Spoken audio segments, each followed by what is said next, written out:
If there's been one thing that's been sort of constant in this experience, it's that when things look like they're going to happen, it actually takes a little bit longer than you think.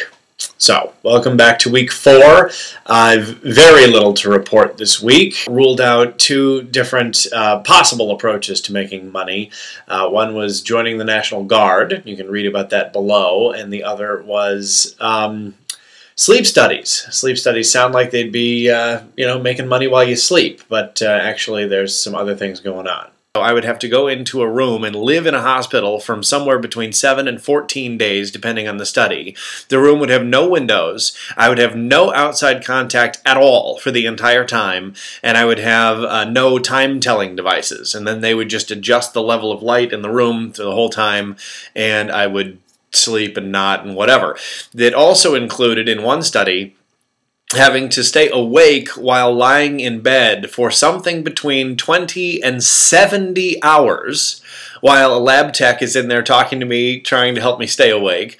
And for a lot of the studies, the other real interesting thing is that the whole time that you're in there, they monitor your body temperature very closely, and they do so through you having to wear, for the entire time, a rectal thermometer. It is finals week for Carrie. Oh, I'm also taking out Facebook. And the way I'm doing that is I'm giving you the new passwords. We're going to make it up and not tell me. As things take longer than you expect, there's one thing that for me is very much a saving grace, and that is unemployment insurance. I hesitated at first to go on the government dole for unemployment insurance. There was some pride stuff there and everything else. Congress right now is debating whether or not to extend unemployment insurance further.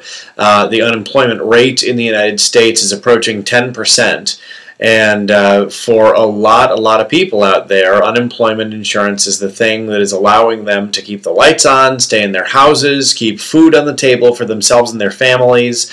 I know my sister just posted sort of an entry-level assistant position in her nonprofit, and they got 106 applications in the first day.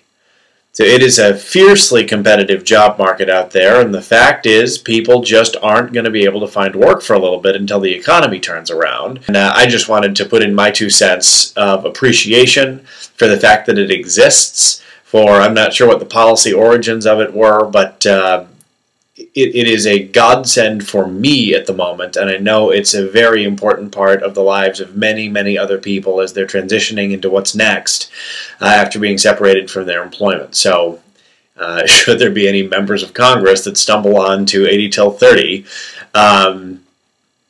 think about reapproving that.